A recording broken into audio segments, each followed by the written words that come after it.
Welcome to Shriji food. હું છું મનીષા ઠક્કર. આજે આપણે શિયાળા માટે ખૂબ જ હેલ્ધી અને ગુણકારી એવો મેથી પાક કેવી રીતે બનાવવો એ જોઈશું. અને આજે આપણે મેથી પાક એક અલગ મેથડથી બનાવવાના છીએ, જેનાથી આ ખાવામાં બિલકુલ પણ કડવો નહીં લાગે અને ઘરમાં બધાને ભાવશે. તો ચાલો આને બનાવવાનું શરૂ કરીએ. આપણે જે સૂકી મેથીના દાણા આવે છે એ લેવાના છે. તો અહીંયા મેં અડધો કપ અને ગ્રામમાં 100 ગ્રામ સૂકી મેથી લીધી છે. આ મેથીને આપણે મિક્સરમાં દળી લેવાની. તો મેથીને મિક્સરમાં દળ્યા પછી આ રીતનો એનો કરકરો પાવડર બનીને તૈયાર થઈ જશે. આને એકદમ ઝીણું નથી વાટવાનું. પછી આમાં આપણે 250 ml રૂમ ટેમ્પરેચરનું દૂધ ઉમેરવાનું છે અને આને આમાં સરસ રીતે મિક્સ કરી દેવાનું. આ રીતે મેથીને પલાળીને પછી યુઝ કરવાથી મેથીની કડવાશ ઓછી થઈ જતી હોય છે. આની સાથે જ મેં તૈયાર જે મેથીનો લોટ આવે છે એનો ઉપયોગ કરીને મેથીના લાડુ કેવી રીતે બનાવવા એની પણ રેસીપી બતાવેલી છે. અને શિયાળાના રિલેટેડ બીજા ઘણા બધા વસાણા પણ તમારી સાથે શેર કરેલા છે. તો ડિસ્ક્રિપ્શન બોક્સ ચેક કરવાથી તમને જુદા જુદા વસાણાની રેસીપી પણ જોવા મળી જશે. આમાં ગઠ્ઠા ના રહે એ રીતે આને મિક્સ કરી દેવાનું છે. એ બધી તૈયારી કરીએ ત્યાં સુધી આને પલળવા દેવાનું. હવે એક જાડા તળિયાવાળી કઢાઈ લેવાની અને એમાં 2 થી 3 ચમચી જેટલું ઘી ગરમ થવા માટે મૂકવાનું. ઘી ગરમ થઈ જાય એટલે સૌથી પહેલાં આપણે ગુંદરને તળવાનો છે. તો ગુંદરને મિક્સરમાં દળીને આ રીતેનો પાવડર બનાવી દેવાનો. તો અહીંયા મેં 100 ગ્રામ ગુંદર લીધો છે.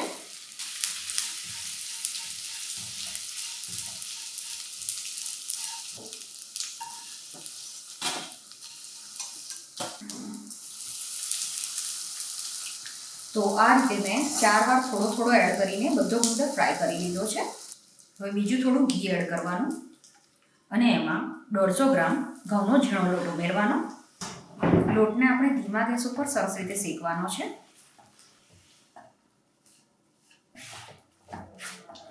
લોટ શેકાશે એટલે આ રીતે ફૂલવા લાગશે. સાથે જ એનો કલર પણ બદલાઈ જાય અને એમાંથી ખૂબ જ સરસ સુગંધ પણ આવવા લાગે. તો હવે આ ઘઉંનો લોટ સરસ રીતે શેકાઈ ગયો છે. લોટ આ રીતે બદામી કલરનો થઈ જાય એટલે ગેસ બંધ કરીને આને એક મોટા વાસણમાં લઈ લેવાનો. હવે આ જ કઢાઈમાં બીજું ઘી ઉમેરીને આપણે ઘઉંનો કરકરો લોટ આ જ રીતે શેકવાનો છે. બધા લોટને શેકાતા અલગ અલગ ટાઈમ લાગતો હોય એટલે બધો લોટ ભેગો કરીને ના શેકી શકાય. ઘી ગરમ થઈ જાય એટલે 100 ગ્રામ ઘઉંનો જે કરકરો લોટ હોય છે એ આમાં એડ કરીને શેકી દેવાનો. જે આપણે લાડુ અને મુઠિયા બનાવવા માટે વાપરીએ એ લોટ લીધો છે. તમે જ્યાં રહેતા હોય ત્યાં આ રીતનો ઘઉંનો કરકરો લોટ ના મળતો હોય તો તમે ઝીણા લોટની ક્વોન્ટિટી વધારી શકો છો.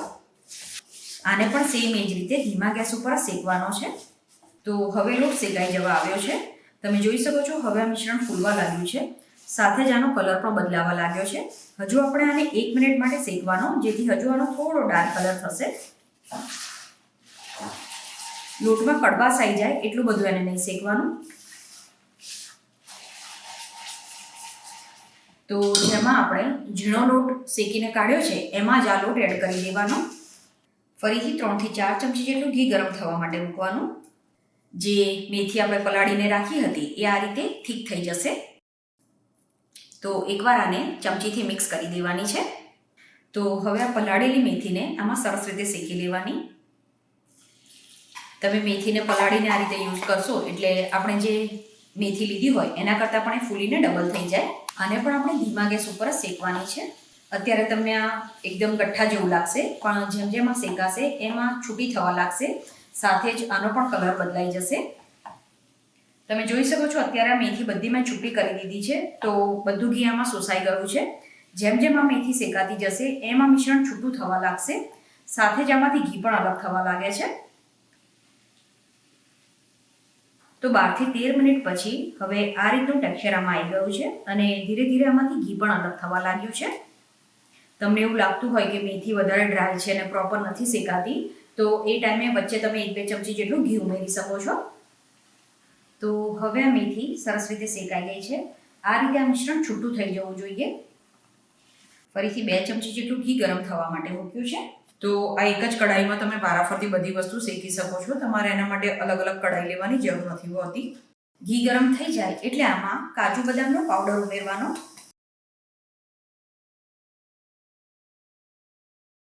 આ રીતે કાજુ બદામનો પાવડર શેકાઈ જાય એટલે આમાં 100 ગ્રામ છીણેલું ટોપરું ઉમેરવાનું.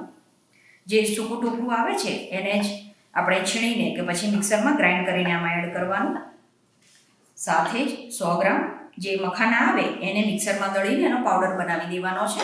મખાનામાં કેલ્શિયમ ભરપૂર પ્રમાણમાં હોય એટલે શરીરના દુખાવા માટે ખૂબ જ ફાયદાકારક રહે છે, એટલે તમે જરૂરથી એડ કરજો. મખાનાને કોરા શેકી લેવાના અને પછી એ કડક થઈ જાય એટલે મિક્સરમાં એનો પાવડર બનાવી દેવાનો છે. ગેસ બંધ કરીને આને પણ એક વાસણમાં કાઢી લેવાનું. હવે મેં છેલ્લે 150 થી 200 ગ્રામ જેટલું ઘી ગરમ થવા માટે મૂક્યું છે અને ઘી ગરમ થઈ જાય એટલે આમાં ગોળનો ભૂકો ઉમેરવાનો. તો અહીંયા મેં 400 ગ્રામ ગોળ લીધો છે. તમે આમાં 500 ગ્રામ ગોળ પણ લઈ શકો અને ગોળ પણ તમને ઓછું જોઈતું હોય તો તમે 350 ગ્રામ ગોળ પણ લઈ શકો છો. ગોળને ધીમા ગેસ ઉપર આમાં સરસ રીતે મિક્સ કરવાનો છે. ગોળને સમારીને કે આ રીતે એનો ઝીણો ભૂકો યુઝ કરવાનો જેથી એ ઘીમાં સરસ રીતે મિક્સ થઈ જાય. આનો આપણે પાયો નથી કરવાનો, એ વાતનું ધ્યાન રાખવાનું. તો હવે આ ગોળ સરસ રીતે ઓગળી ગયો છે. આમાં એક ઉભરો આવે એટલે તરત જ ગેસ બંધ કરી દેવાનો. તમે જોઈ શકો છો હવે આ મિશ્રણ ફૂલવા લાગ્યું છે. ગેસ બંધ કરી દેવાનો અને જે બધી વસ્તુ આપણે શેકીને રાખી છે એને હવે આપણે ભેગી કરવાની છે. તો જે બધા લોટ શેકીને રાખ્યા છે એમાં જ આપણે આ ઓગાળેલો ગોળ એડ કરવાનો. ડ્રાયફ્રૂટ અને ગુંદર ને બધું આપણે તળીને રાખ્યું હતું એ આમાં એડ કરવાનો. જે ગુંદર તળીને રાખ્યો છે એનો વાટકીથી થોડો ભૂકો કરી દેવાનો. આની સાથે જ આપણે આમાં 2 ચમચી સફેદ મૂસળીનો પાવડર એડ કરવાનો છે. પછી 2 ચમચી ગંઠોડા પાવડર અને 3 ચમચી સૂંઠ પાવડર ઉમેરવાનો. સૂંઠ ગંઠોડાની ક્વોન્ટિટી પસંદ પ્રમાણે ઓછી વધતી કરી શકાય.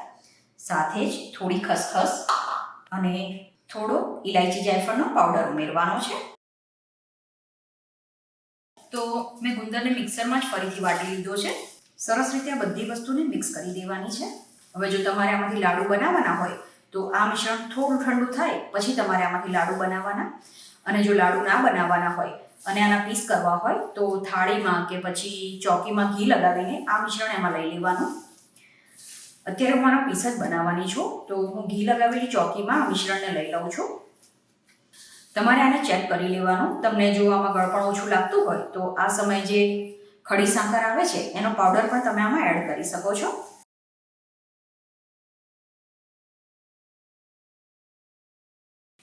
પછી સ્પેચ્યુલાથી કે સ્ટીલની વાટકીની પાછળ ઘી લગાવીને આ રીતે આને લેવલમાં કરી દેવાનું. લાડુ બનાવીએ એના કરતાં આ મિશ્રણને આપણે થાળીમાં કે ચોકીમાં પાથરી દઈએ તો એ વધારે ઇઝી રહેતું હોય છે.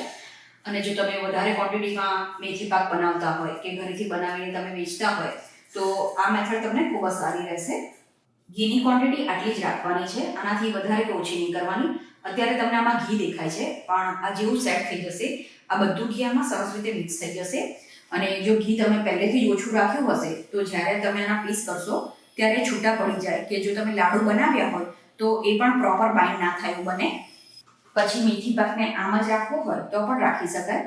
અત્યારે એને ગાર્નિશિંગ માટે ઉપરથી મેં સમારેલા બદામ અને પિસ્તા એડ કર્યા છે. બદામ પિસ્તા એડ કરીએ પછી ફરીથી પણ આને સ્પેચ્યુલાથી આ રીતે એની સાથે દબાવી દેવાનું જેથી સમારેલા બદામ પિસ્તા પણ આમાં સરસ રીતે ચોંટી જશે. આ રીતે આપણે આને 1 કલાક માટે રહેવા દેવાનું છે. પછી આના પીસ કરવાના.